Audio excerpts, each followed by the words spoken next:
নমস্কাৰ বন্ধুসকল, Assamese everything YouTube চেনেলটোলৈ পুনৰবাৰ স্বাগতম জনাইছোঁ। আজি মই লৈছোঁ বিজনেছ প্লেন মৎস্য ব্যৱসায় ফিচাৰীৰ। আগতে কোৱাৰ দৰে প্ৰথমতে মেম্বাৰগৰাকীৰ নাম ভৰাব, তাৰপিছত MIS কোডটো লিখিব, কাৰেণ্ট ইকনমিক এক্টিভিটি কি ব্যৱসায় কৰি আছে এয়া লিখিব, কাৰেণ্ট ইনকমটো লিখিব আৰু নেম অফ দ্য বিজনেছ যিটো আপোনালোকে আৰম্ভ কৰিব বিচাৰিছে বা বহলাব বিচাৰিছে সেইটো লিখিব ফিচাৰী। তাৰপিছত ইনভেষ্টমেণ্ট প্লেন, এৰিয়া পণ্ড এভেইলেবল মানে কিমান মাটিত পুখুৰীটো আছে সেয়া লিখিব আপোনালোকে 1 বিঘা।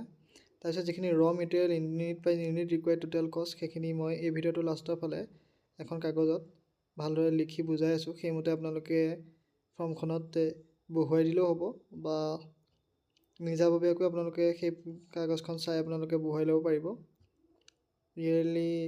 ইয়েৰলিং বা fingerling, floating feed, medicine, cow dung, mustard oil cake কেনেকৈ ইউনিট প্ৰাইচ আৰু ইউনিট ৰিকুৱাৰ্ডটো ধৰে সেইটো মই লিখি দিছোঁ, আপোনালোকে চাই ল'ব সম্পূৰ্ণ ভিডিঅ'টো।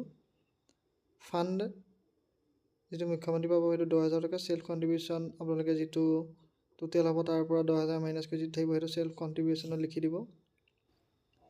এতিয়া সকলোৱে চাওকচোন কেনেদৰে ফৰ্মখন পূৰাব। প্ৰথমে পেঞ্চিলেৰে পূৰাই ল'ব, তাৰপিছত পেনেৰে পূৰাব। যিহেতু ফৰ্মখনৰ প্ৰিণ্ট কপি মোৰ ওচৰত নাই সেয়েহে মই এনেদৰে লিখি লৈছোঁ ফিচাৰীৰ কাৰণে। ফিচাৰীৰ কাৰণে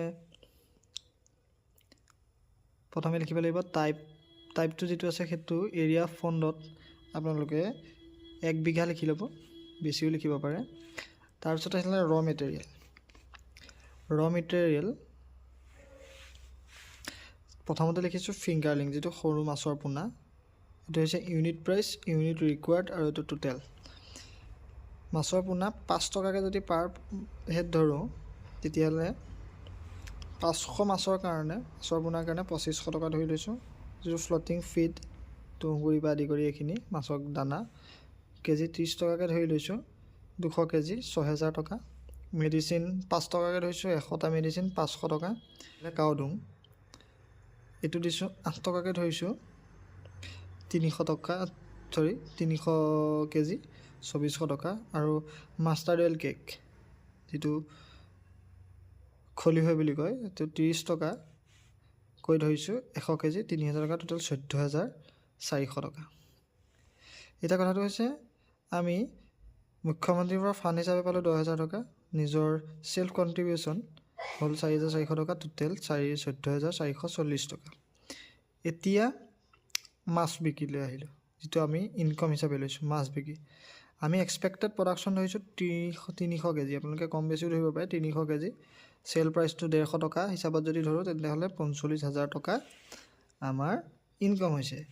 এতিয়া আপোনালোকে প্ৰথমতে যিটো ইনকম দিলে ইয়েৰলি ইনকম দিলে সেই এই ইনকমটোৰ পৰা বিয়োগ কৰি যিটো ইনকম হ'ব সেইটো আপোনালোকৰ হ'ব এক্সপেক্টেড এডিশ্যনেল ইনকম। খৰচ কৰাৰ পাছত আপোনালোকৰ যিহেতু ফিচাৰী যথেষ্ট বহল হ'ল, মাছৰ সংখ্যা বৃদ্ধি পালে, গতিকে প্ৰডাকশ্যনো বৃদ্ধি পালে। প্ৰডাকশ্যন বৃদ্ধি পোৱাৰ লগে লগে আপোনালোকৰ এইটো ইনকম হ'ল, গতিকে সেই ইনকমটোৰ পৰা যদি মাইনাছ কৰি দিয়ে তেতিয়া আপোনালোকৰ এক্সপেক্টেড এডিশ্যনেল ইনকম হ'ব আৰু এইখিনি পূৰাই আপোনালোকে ফৰ্মখন চহী কৰি জমা কৰি দিব পাৰিব। ধন্যবাদ। যদি ভিডিঅ'টো ভাল পালে আপোনালোকে চেনেলটো ছাবস্ক্ৰাইব কৰি দিব আৰু শ্বেয়াৰ কৰি দিব। আকৌ লগ পাম আৰু এটা নতুন ভিডিঅ'ৰে। ধন্যবাদ।